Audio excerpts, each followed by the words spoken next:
Hello everyone, and welcome to my Duel Today official news channel. I hope everyone is having a wonderful day. Before we begin, please hit the subscribe button and give this video a thumbs up. Everett remembered finding EJ and Stefan huddled together at the loading dock at the bistro earlier that evening. And he mentioned this to her at The Spectator. It seemed like Stefan and EJ had been fighting, Everett informed Chad. Everett observed EJ's earlier dalliance in the drug trade. The idea that Stefan or EJ might be running Salem's drug cartel was laughed at by Chad. Steph brought takeout from China into the room for a late-night discussion with Everett. Chad declined an invitation to join Stephanie and Everett and left. Stephanie was taken aback when Everett said that he found covering the drug trade to be triggering at dinner. Without Stephanie's knowledge, Everett claimed to have covered the heroin epidemic in Seattle years prior. Everett went on to say that he was still frightened by discovering his friend's lifeless body and that he had lost a friend to an overdose. Everett claimed that he hadn't told Stephanie because he was committed to ignoring his memories and maintaining his attention on her. Everett received an invitation to get a drink from Stephanie. Everett refused, stating that he had to keep his attention on his work. Everett and Stephanie decided to get back together shortly. Nicole was happy to see Maggie at Holly's hospital room. Nicole noted that the fleeting nature of life had been brought to her and Maggie's attention. Nicole sobbed as she and Maggie shared an embrace. And we have to pay attention to the people that we love, and never, ever take them for granted, Nicole said. Given that Maggie had sponsored AA for a long time, Nicole questioned whether Maggie had noticed any concerning indicators in Holly. Maggie denied having done so and mentioned that Holly's drug use might have been a rare incidence. Maggie questioned Nicole about if she agreed with EJ that Tate was the cause of Holly's overdose after she brought up Tate's arrest. Nicole claimed that she was the only one to blame for her ignorance of Holly's problems. Paulina came in with a fake orchid that she had bought. Paulina apologized to Nicole and Maggie, stating that she was doing everything within her authority as mayor to put a stop to the drug problem in Salem. After Nicole thanked Paulina, she started to cough. When Paulina told Maggie and Nicole she was all right after taking several sips of water, they didn't seem to buy it. Everyone in Salem was praying for Holly, Paulina informed Holly.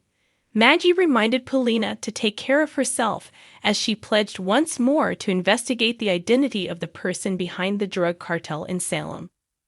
Paulina mentioned that she planned to see her physician shortly. Nicole took Holly's hand when Paulina departed. Maggie informed Holly that Tate and Holly were receiving a lot of prayers. Maggie stated sweetly that after Holly recovered, she, Nicole, and Holly would go to a spa. Nicole concurred and mentioned that she had made it her goal to spend more time with Holly in the new year. And I pray I have the chance to make that one stick, said Nicole. When Ava got home to Tripp and Wendy's apartment, she discovered that Wendy had already departed for the airport. Ava was taken aback when Tripp informed her that he would not be traveling to Hong Kong with Wendy. Tripp continued, stating that he was concerned for Ava, and that he didn't buy her claim that nothing was happening at the bistro. Ava complained that she had had a long day and was irritable. Tripp claimed to have known an Ava who would have attempted to dissuade her son from relocating halfway across the world. Tripp continued, saying that no one would stop him from wanting to keep Ava safe. Wendy came in at that very moment carrying her suitcase. When Wendy announced that she had chosen to remain in Salem, Tripp was taken aback. Grabbing her purse, Ava pretended to be leaving when Wendy returned. Ava wished Tripp and Wendy a nice night and expressed her happiness for them. Wendy felt that she belonged in Salem with Tripp after Ava left. Tripp fell silent for a minute, and Wendy could see something was bothering him. Tripp said that he was sorry Wendy was putting his family above hers.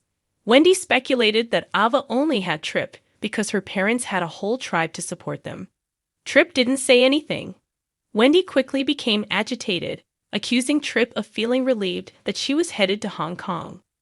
Tripp was forced to acknowledge that he had wanted Wendy to leave Salem, but Wendy insisted that she would stay regardless of Tripp's feelings.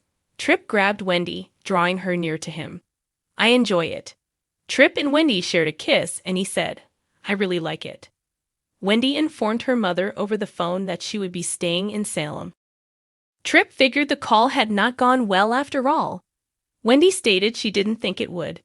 Tripp informed Wendy that he was more in love with her than ever when she raised doubts about her parents ever having been genuinely in love. Wendy wrapped her arms around Tripp and declared her love for him, saying he was the guy of her dreams. Wendy kissed Tripp. At the Demery mansion, Stefan was relieved to hear from Gabby by phone. Stefan promised that he would see Gabby at Statesville as soon as possible, and that they would have a crucial conversation. Before Stefan could tell Gabby he loved her, a prison operator abruptly stopped the contact. Stefan then took a big drink of alcohol. Ava discovered Stefan drinking by himself in the living room a little while later. Ava claimed that after leaving Tripp and Wendy's residence, she had nowhere else to go. After Ava consented to meet Stefan for a drink, she informed him about Wendy's decision to stay in Hong Kong. Ava went on to say that going future, she would need to exercise even more caution in everything she said and did. As Chad arrived, he inquired as to Ava's purpose for being at the home. It was late at night, and when Stefan mentioned that he and Ava had business to do, Chad became skeptical. Stefan clarified that Chad had no business worrying about his or Ava's job. In actuality, it is. You know, I'm the editor of The Spectator these days, and I've given my top reporter a task to write an expose on the drug trade in Salem. Stefan, are the Demerys engaged in this? Are we looking at my own family members? Chad asked. Taking notice of Ava's history with the mafia, Chad said that she had acquired the skill of drug laundering. Chad mentioned that he was dubious of Stefan and Ava working together in business, adding that they appeared cozy. Ava came up to Stefan. "What am I supposed to say? Simply cannot avoid Demery dudes. Let's part with it. He's got us covered," Ava told Stefan as she drew him in for a kiss. Stefan received a warning from Chad. "Brother, I hope you're not in on this drug trade." As he walked out, Chad remarked, "Or it will be a house of cards that comes crashing down around you." Stefan looked at Ava after he had lost sight of Chad. What the hell was that? With anger, Stefan questioned, "Oh, you understand exactly what I meant. We have to be the joyful betrayers in front of Chad and Harris if you don't want to go to jail with your wife so that we can keep them off our backs," Ava stated. Stefan expressed his discomfiture with Ava's request, to which Ava responded by telling him to get comfortable. Ava asked Stefan if he was interested in surviving and noted that their plan relied on both of them surviving. Stefan declared, "I'm interested, of course." Grab Stefan by the shoulders and say, "Then get interested in this," Ava remarked. Ava and Stefan kissed for several seconds. Thanks for watching. If you like this video, so please don't forget to subscribe to my channel and don't miss any updates.